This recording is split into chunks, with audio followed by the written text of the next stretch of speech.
कभी ऐसा होता है कि लिस्ट में ज़रूरी काम है, डेडलाइन भी पास आ रही है, लेकिन फिर भी मन है कि बस सोशल मीडिया स्क्रॉल करते रहो। हाँ, या कोई वीडियो देखने लग गए। और फिर अचानक ध्यान आता है, अरे घंटे निकल गए, पता ही नहीं चला। बिल्कुल, ये आजकल बहुत कॉमन प्रॉब्लम है ना? हाँ ऐसा लगता है जैसे ध्यान वो फोकस कहीं खो गया है। हाँ, खासकर ये जो डिजिटल दुनिया है इसमें तो बहुत ज़्यादा। बिल्कुल। तो इसी चीज़ को थोड़ा समझने के लिए आज हम डोपामाइन डिटॉक्स किताब के आइडियाज़ पर बात करेंगे। हाँ, मतलब ये समझने की कोशिश कि ये जो लगातार स्टिम्युलेशन है ये हमारे दिमाग पर कैसे असर डालता है और हम अपना फोकस वापस कैसे ला सकते हैं। यही आज का मकसद है। बिल्कुल, समझना कि दिमाग कैसे इन चीज़ों का आदी हो जाता है और फिर इससे निकलने के प्रैक्टिकल तरीके क्या हैं। तो शुरुआत डोपामाइन से करते हैं। अक्सर इसे हैप्पीनेस केमिकल बोल देते हैं लोग। हाँ, पर किताब में एक बहुत इंटरेस्टिंग बात है, ये एक्चुअली खुशी से ज्यादा किसी चीज की चाहत या उम्मीद से जुड़ा है। अच्छा, मतलब ये हमें कुछ करने के लिए उकसाता है। एग्जैक्टली, मोटिवेट करता है।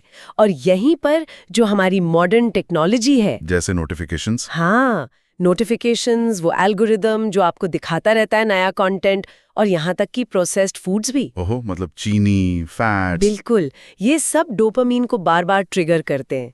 हमें लगता है हम कुछ मजेदार कर रहे हैं, पर वो असली संतुष्टि नहीं होती। बस एक तरह की उत्तेजना। हाँ, एक उत्तेजना जो और ज्यादा उत्तेजना की चाहत पैदा करती है। तो ये एक साइकिल बन जाता है, फिर ज्यादा स्टिम्युलेशन, फिर और ज्यादा की इच्छा। बिल्कुल। लेकिन इसका असर क्या होता है? मतलब दिमाग अगर हमेशा ऐसी हाई अलर्ट स्टेट में रहे तो दिमाग हो जाता है ओवर स्टिम्युलेटेड, मतलब अति उत्तेजित।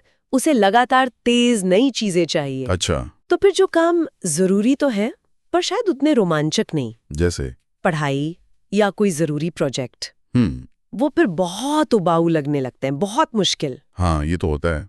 फिर काम टालने लगते हैं, प्रोक्रेस्टिनेशन जिसे कहते हैं। बिल्कुल, ध्यान लगाना मुश्किल हो जाता है, बेचैनी महसूस होती है। और फिर शायद सेल्फ कॉन्फिडेंस भी कम होता होगा। सही कहा, क्योंकि अंदर से पता होता है कि हम वो नहीं कर पा रहे हैं जो करना चाहिए, और हम सिर्फ शॉर्ट टर्म चीजों के बारे में सोचते हैं। तो हल क्या है इसका?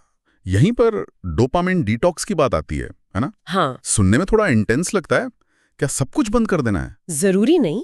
इसका बेसिक आइडिया है कि हम जानबूझकर ये जो बाहरी उत्तेजनाएं हैं इनको कम करें। ओके। ताकि दिमाग को थोड़ा रीसेट होने का टाइम मिले। लक्ष्य डोपामाइन खत्म करना नहीं है, वो तो जरूरी है। अच्छा। बल्कि दिमाग जो ओवर सेंसिटिव हो गया है ना उत्तेजना के प्रति, उसे नॉर्मल करना है। तो ये कुछ घंटों का डिजिटल ब्रेक भी हो सकता है। हाँ, यह सिर्फ उन चीजों को कम करना जो सबसे ज्यादा ध्यान भटकाती हैं। मतलब कंट्रोल वापस अपने हाथ में लेना। तो किताब में कुछ तरीके भी बताए होंगे। हाँ, कई प्रैक्टिकल तरीके हैं।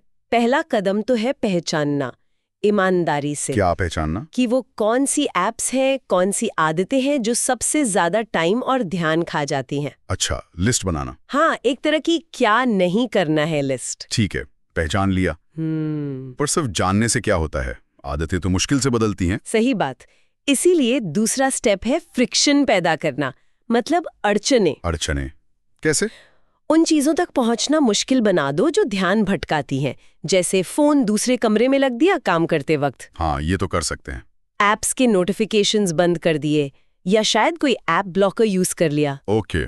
और अच्छी आदतों को आसान बनाना। बिल्कुल। जैसे काम शुरू करने से पहले ही जरूरी फाइल्स खोलकर रख ली। ये फ्रिक्शन वाला आइडिया सही है। मतलब विल पावर पर डिपेंड रहने के बजाय माहौल को ही बदल दो। एग्जैक्टली। और सुबह की शुरुआत, उसके लिए भी कुछ खास है? हाँ, सुबह का पहला घंटा बहुत क्रूशियल माना गया है। कोशिश करें कि दिन की शुरुआत शांत चीजों से हो। जैसे मेडिटेशन। हाँ, थोड़ा ध्यान। या स्ट्रेचिंग। या बस चुपचाप बैठना, उठते ही फोन या इंटरनेट नहीं। किताब एक और अच्छी बात कहती है, ओपन सिस्टम, जैसे इंटरनेट ब्राउजर, जहां भटकाओ ही भटकाओ है। हाँ। उसकी जगह क्लोज सिस्टम से दिन शुरू करें, जैसे वर्ड डॉक्यूमेंट या नोटबुक, जहां आप सिर्फ अपने काम पे फोकस कर सकें। अच्छा, ये तो बढ़िया टिप है। और दिन भर के लिए प्लानिंग? हाँ, दिन के 3 से 5 सबसे जरूरी काम तय कर लें। हाँ। और सबसे इम्पोर्टेंट काम सबसे पहले। ठीक है। और एक और जरूरी चीज, वर्तमान में रहना। माइंडफुलनेस। हाँ, माइंडफुलनेस, ऐसी एक्टिविटीज जो यहाँ और अभी वाले न्यूरोट्रांसमीटर्स जैसे सेरोटोनिन को बढ़ाएं, प्रकृति में टहलना, किसी से गहरी बात करना। और किताब कहती है थोड़ी बोरियत भी ठीक है। बिल्कुल, बोरियत को एक्सेप्ट करना। इसे दिमाग को रीसेट होने का मौका मिलता है। वाह, बोरियत को गले लगाना, ये तो बिल्कुल नया पर्सपेक्टिव है। तो समरी ये हुई कि हम अपनी उत्तेजनाओं के गुलाम नहीं हैं। नहीं है। हम उन्हें मैनेज कर सकते हैं, अपना ध्यान, अपना कंट्रोल वापस पा सकते हैं। बिल्कुल। और ये समझना जरूरी है कि उत्तेजना और संतुष्टि ये अलग-अलग चीजें हैं। सही कहा। और खुद को मोटिवेटेड रखने के लिए ये कुछ एफर्मेशंस हैं जो मदद कर सकते हैं। बताइए। पहला, मेरा ध्यान मेरी शक्ति है। दूसरा, मैं उत्तेजनाओं को नियंत्रित करती हूँ, वे मुझे नहीं, या करता हूँ। नाइस। तीसरा, मैं धैर्य और निरंतरता के साथ अपने लक्ष्यों की ओर बढ़ती हूँ। ओके। और चौथा, शांति और फोकस मेरा स्वाभाविक स्वभाव है। बहुत बढ़िया, ये वाकई पावरफुल है। तो अब सुनने वालों के लिए एक सवाल छोड़ जाते हैं। हाँ।